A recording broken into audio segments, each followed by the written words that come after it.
ታሪክ አንዳንድ ጊዜ በመጽሐፍ ገጽ ላይ ብቻ አይቀርም። በዜማ ወደ ውስጥ ይንቆረቆራል። በቁጭት እያብሰለሰለ ፍም ሆኖ እያደር እየጎመራ ይሄዳል። የነበረው እንዳልነበረ ሲሆን፣ ተስፋ የተደረገበት ሲመክን፣ በወጣት ልብ ውስጥ እየተንቀለቀለ ጥያቄ ሆኖ ይነሳል።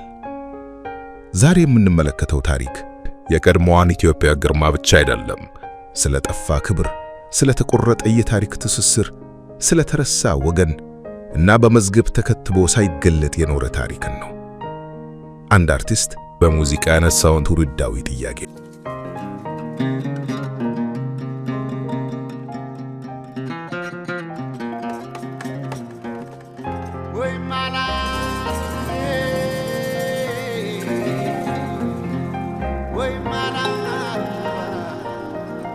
በዘመን ቅብብሎሽ የዘለቀው የጳውሎስ ኞኞ መጽሐፍ በቴዲ አፍሮ መሬማ ውስጥ የተዘመረ ቁጭት ነው። ይህ የኢትዮጵያ ሰፊ ግርማና የዛሬው ትውልድ ራስን የመፈለግ ጉዞ ነው። በታሪክ ውስጥ ኢትዮጵያ የተጠቀሰችው እንደ ውስጥ አገር ብቻ አልነበረም። እሷ የባህር እንቅስቃሴዎችን ጠንቅቃ የምታውቅ፣ ወደብ የመቆጣጠር ጥበብ የነበራት፣ የንግድ መስመሮችን የምትመራ፣ ቀይ ባህርን ተሻግራ የመን ድረስ ግዛት የነበራት ታላቅና ገናና ሀገር ነበረች።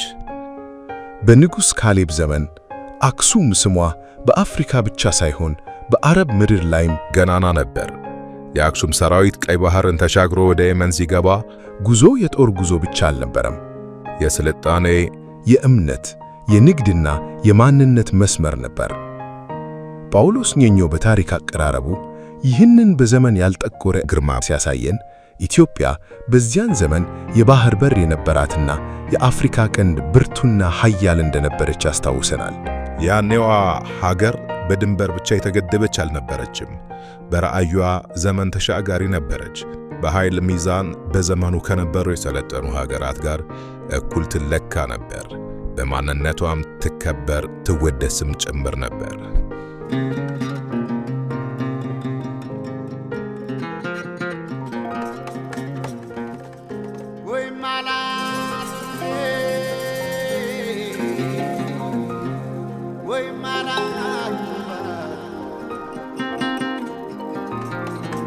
ጳውሎስ ኞኞ የኢትዮጵያን ታሪክ በተለይም ጥንታዊውንና የመካከለኛውን ዘመን ታሪክ በሰፊው የዳሰሰበትና የኢትዮጵያ ታሪክ ካለፈው 5000 ዓመት እስከ አድዋ ድል የተሰኘው ታላቅ ድርሳኑ ከአክሱም እስከ መካከለኛው ዘመን አክሱም ከነበረው ግርማ በኋላም የኢትዮጵያ ታሪክ እንዳልተቋረጠ ያስረዳል።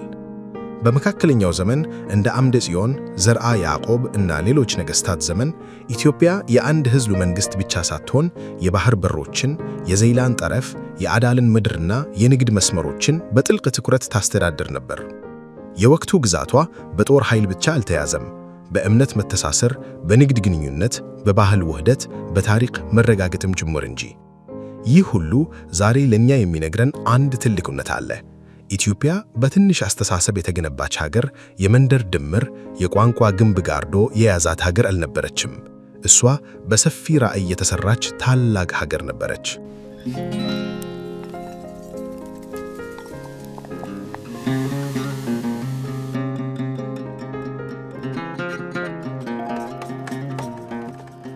ዘመን በዘመን እየተቀየረ ሲሄድ የነበረው ሰፊ ማንነት መጥበብ ጀመረ።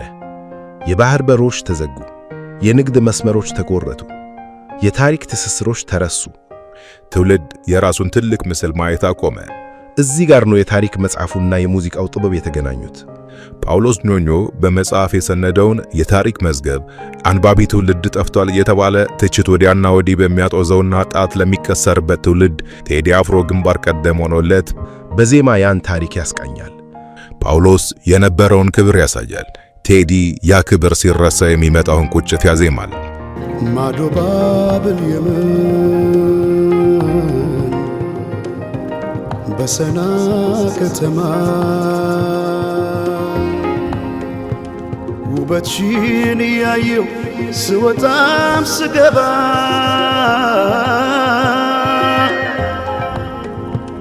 እንደ አፋር አፍሌታ የጠየመው ፊቴ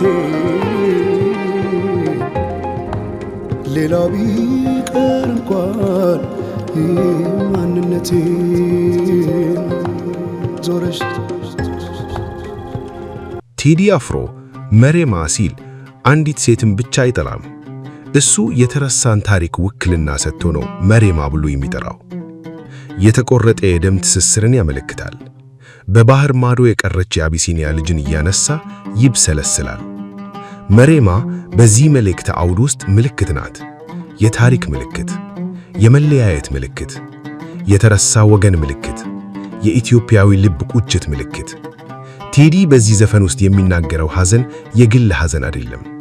የትውልድ ሐዘን ነው። የሀገር ሐዘን ነው። የታሪክ ሐዘን ነው። በዜማ ውስጥ የሚሰማው ጥሪ እኛ ማን ነበርን የሚል ነው። ዛሬ ምን ሆነናል የሚልም ግራ መጋባት፣ ከዚህ በኋላ የት እንሄዳለን የሚል ነው።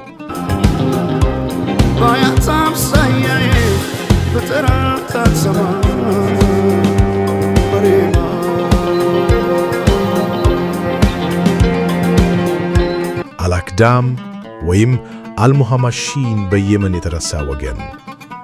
በየመን ውስጥ አላክዳም ወይም አልሙሐማሺን ተብሎ የሚጠሩ ማህበረሰቦች አሉ። ትርጉሙም የተገለሉት ማለት ነው። በመልካቸው፣ በታሪካዊ ትስስራቸው ከኢትዮጵያውያን ጋር የሚያያይዝ ምልክቶች አላቸው። ብዙ ታሪካዊ እይታዎችና የታሪክ ድርሰናት እነዚህ ማህበረሰቦች የአክሱማውያን የየመን ጉዞ ቅሪቶች እንደሆኑ ይጠቁማሉ። በሰውነት አካልም ሆነ በመልክ እንዲሁም በኑሮ ዘይቤያቸው ከኢትዮጵያውያን የሚለያቸው የለም። በተለይ በቡና አፈላልና የዕጣን አጠቃቀም ሥርዓታቸውን እንደ ዋቢ ማስረጃ አድርጎ የሚገልጹ ቀላል አይደሉም።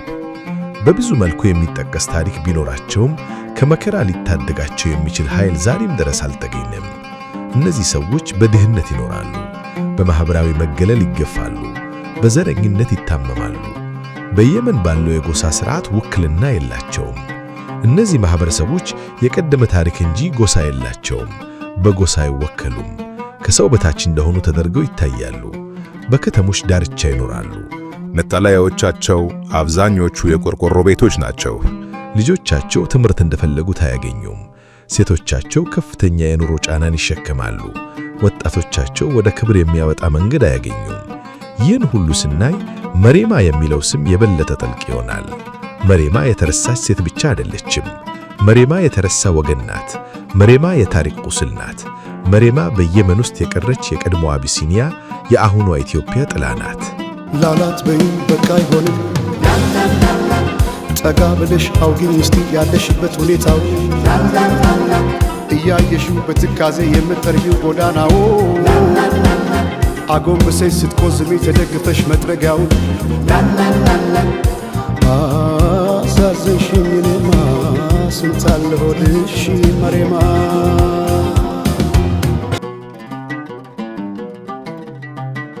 ቴዲ አፍሮ በመሬማ ውስጥ አንድ ጥያቄ ይጠይቃል። በቃል አይጠይቀውም፣ በስሜት እንጂ። እኛ ማን ነበርን? ማንንስ ሆነን? ማንነታችንን ማን በሚፈልገው ልክ ብቻ ገደበው? ታሪካችንን ማን አስረሳን? በቋንቋ ተከፋፍለን ሰፊ ማንነታችንን ለምን ጣልን? እያለ በተዳፈነ የታሪክ አዙሪት ቁጭቶቹ ከዘፈኑ ሲንቀለቀሉ በዜማ ሲቃ ይሰማል።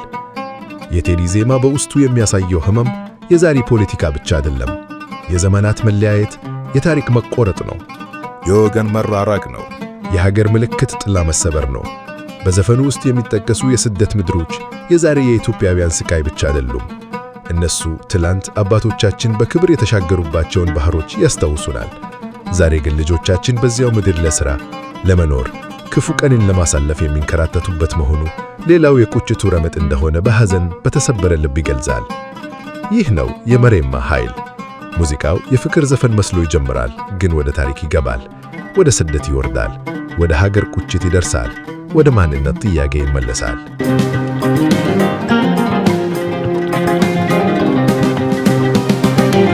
ሊብናን፣ ቤሩት፣ ካታር፣ ባህሬን፣ ሳውዲ፣ ዱባይ እንደሚያዝነው ልቤ እህት ወንድሜ ሳይ ባያት አምሳያዬ በጠራት አትሰማ መሬማ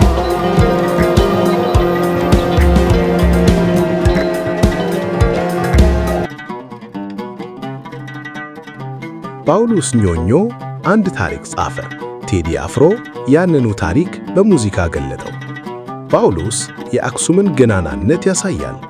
ቴዲ አክሱም ከዘመናት በኋላ በልቡ ውስጥ ያዳፈነውን እሳት በመብሰልሰል ያነሳል። ጳውሎስ በየመን ያለውን የኢትዮጵያ ታሪካዊ አሻራ ያመላክታል። ቴዲ ደግሞ በዚያ ታሪክ ላይ የተኛውን የትውልድ ልብ ይቀሰቅሳል። ጳውሎስ ያለፈውን ግርማ በቃል ያስቀምጣል። ቴዲ ያ ግርማ ዛሬ ሲጠፋ የሚሰማውን ሕመም በዜማ ያቀርባል። ስለዚህ መሬማ የታሪክ መዝሙር ናት። እንደ መጽሐፍ ትነበባለች፣ እንደ ዜማ ትደመጣለች፣ እንደ ቁጭት ታንገበግባለች፣ እንደ ጥያቄ ትነሳለች። ዛሬ በአያት አምሳያዬ በጠራት አትሰማ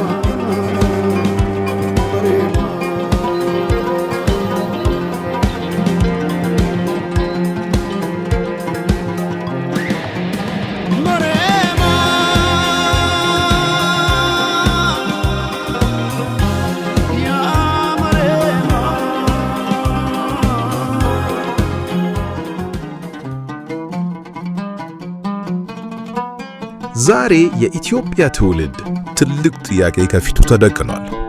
ታሪኩን ያውቃል? ማንነቱን ይረዳል? ኢትዮጵያን ከመንደር በላይ ማየት ይችላል? ዛሬ በቋንቋ፣ በክልል፣ በጎጥ፣ በፖለቲካ የተከፋፈለ ትውልድ ፊት ጳውሎስ ኞኞና ቴዲ አፍሮ አንድ የጋራ መልእክት ያቀርባሉ። ኢትዮጵያ ከቋንቋ በላይ ናት። ኢትዮጵያ ከመንደር በላይ ናት። ኢትዮጵያ ከዛሬ ፖለቲካ በላይ የሆነ ታሪክ አላት። እሷ በደም፣ በመስዋዕትነት፣ በባህል፣ በእምነትና በትውልድ መንፈስ የተገነባች ሀገር ናት። ታሪክን የማያውቅ ትውልድ ማንነቱን ያጣል። ማንነቱን ያጣ ትውልድ ሀገሩን መጠበቅ አይችልም። ሀገሩን የማይጠብቅ ትውልድ የነጓን መሬማ ያበዛል። መሬማ አንዲት ሴት ብቻ አይደለች። መሬማ የተረሳችው ኢትዮጵያ ናት። መሬማ የተቆረጠ የደም ትስስር ናት። መሬማ በባህር ማዶ የቀረች የታሪክ ቅሪት ናት። መሬማ ዛሬ በስደት የሚያለቅሱ ወገኖቻችን ምስል ናት። መሬማ ራሱን የሚፈልግ ትውልድ መስታወት ናት። ጳውሎስ ኞኞ በታሪክ ገጽ ላይ ያስቀመጠውን እውነት ቴዲ አፍሮ በጥልቅ ስሜት በዜማ ውስጥ ትንሣኤ ሰጠው። አንዱ የነበረውን አሳየን፣ ሌላው የጠፋውን አስታወሰን። ሁለቱም የሚነግሩን አንድ ነው። ተመለሱ ወደ ታሪካችሁ፣ እወቁ ማንነታችሁን። ኢትዮጵያን ከመንደር በላይ ተመልከቱ። አቢሲኒያ የነበራትን ሰፊ ራዕይ እንደገና አንሱ። ምክንያቱም ሀገር በተገደበ ራዕይ ድንበር ብቻ አትኖርም። ሀገር በማንነት ትኖራለች። ሀገር በታሪክ ትቆማለች። ሀገር በልጆቿ ትጠበቃለች። ኢትዮጵያ የሰፈርተኞች ድምር አይደለችም።